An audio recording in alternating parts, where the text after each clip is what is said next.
Je suis toujours là, livre audio, traduction française par Catherine Huard, tiré du livre I Am Still Here, auteur Ada Hegi. Chapitre 19, Samuel. Dieu soit loué. J'étais en train de faire du ministère dans une équipe de guérison et de délivrance à Jacksonville, en Floride. Un soir, à la fin du service, après avoir chassé des démons au nom de Jésus, le moment était venu de revenir à la maison. Ma fille, apeurée, est venue me voir en me disant que Samuel était à l'extérieur du building, en avant de l'immeuble, allongé sur le sol. Je lui ai dit « Montre-le-moi, bébé ». Et elle m'a amené jusqu'à lui. Mon mari était avec moi, et il y avait plein de gens autour de lui. Il était immobile sur le sol et le visage un peu pâle et bleuté. L'apôtre K était en train de prier pour lui, mais il ne bougeait pas. Elle m'a demandé si c'était mon fils. J'ai dit oui. Il avait un docteur pas loin et il voulait l'emmener à l'hôpital en appelant le 911. J'ai dit non. Il va bien aller. Dieu était en contrôle et il est fidèle. J'ai prié en demandant l'aide de Dieu. Il m'a aidé dans chacune des étapes avec lui. Dieu a commencé à me parler comme il le fait toujours et il est puissant et il est puissamment intervenu. À l'âge de 5 ans, mon fils a reçu le Saint-Esprit. Il connaissait la guerre spirituelle. Il connaissait le pouvoir de la guérison divine. Alors j'ai obéi à Dieu et j'ai parlé à mon fils. Je savais que son esprit m'entendrait. Et j'ai dit, « Samuel, lève-toi et viens avec moi. » Bien qu'il était inconscient, il m'a entendu et avec l'aide de Dieu, il s'est levé et m'a suivi. Je l'ai pris et j'ai dit à mon mari et à ma fille, « Ne vous inquiétez pas. Dieu est là et il va être correct. Allons à la maison maintenant. » Il était d'accord. Alors nous l'avons emmené jusqu'à la voiture. Il ne pouvait même pas ouvrir les yeux, parler. Mais il gémissait. Dieu a commencé à me donner des instructions en me disant, « Mets-le sur le siège arrière avec toi. » Alors je l'ai fait. Prie en langue dans le Saint-Esprit. Alors je l'ai fait jusqu'à la maison.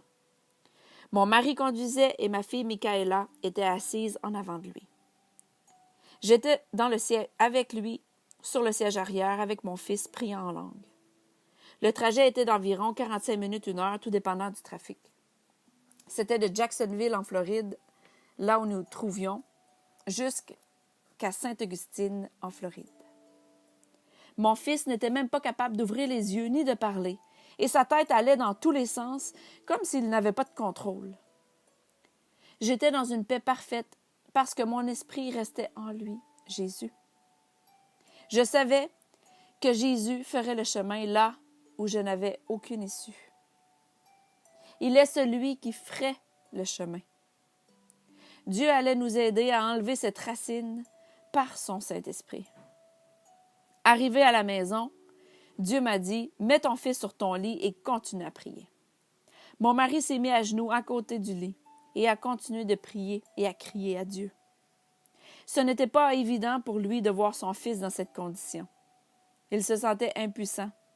Cependant, il n'a pas cessé de prier.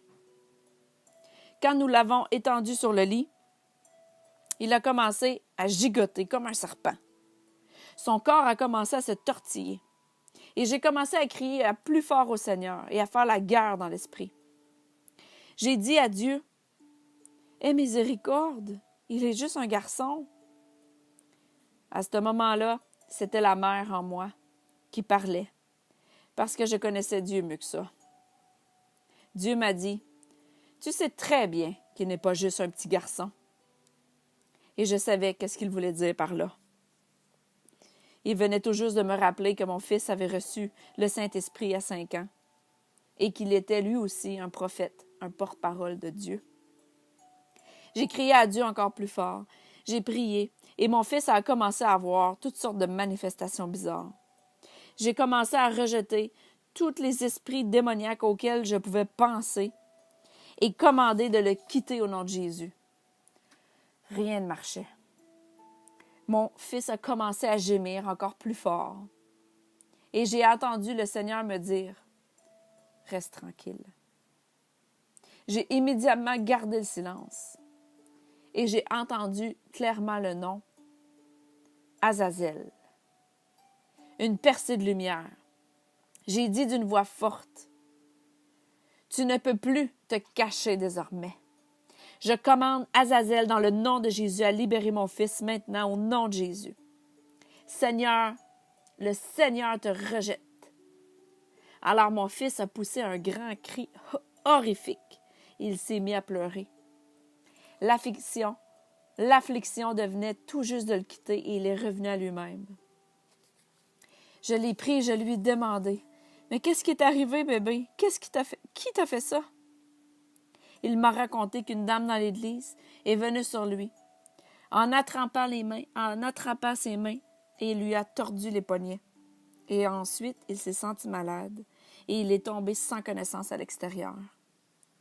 Ensuite, il a continué de me raconter. « Maman, c'était une sorcière. Je savais qu'elle était une sorcière et qu'elle venait tout juste de me faire quelque chose. » Je lui ai dit, « C'est correct. Nous allons retourner à l'église. Tu vas me montrer c'est qui et on va s'occuper d'elle. » J'ai cherché dans la Bible et j'ai trouvé le nom Azazel. Et je me suis souvenu d'avoir vu un film à Washington dont le titre était Fallen, où il y avait un esprit qui s'appelait Azazel. C'est un esprit qui se transfère d'une personne à une autre. Azazel apparaît dans la Bible en association avec le nom hébreu bouc émissaire, dans le livre de Lévitique 16, 8, et aussi dans Enoch 10, 8 et 9. Dans certaines traditions judaïsme, christianisme et islamisme, ce nom veut dire ange déchu. Azazel est aussi le nom d'un endroit.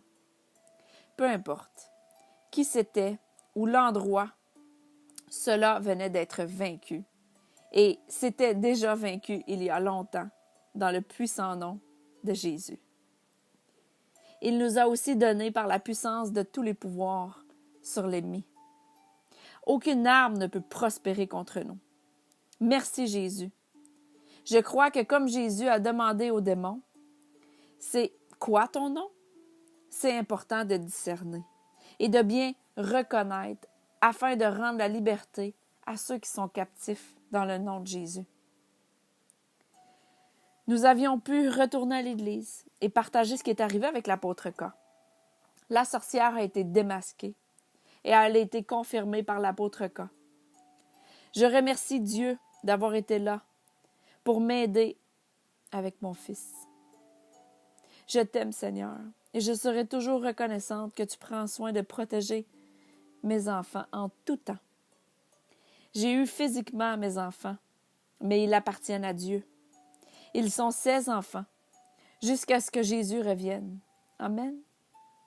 Même aujourd'hui, quand je dis à Papa Dieu, je t'aime, je sais, il sait que je l'aime. Et je l'entends me dire, alors obéis-moi. Est-ce que tu l'aimes? Alors obéis-lui. Les actions parlent plus fort que les mots. Encore plus avec les mots de notre Père. Amen.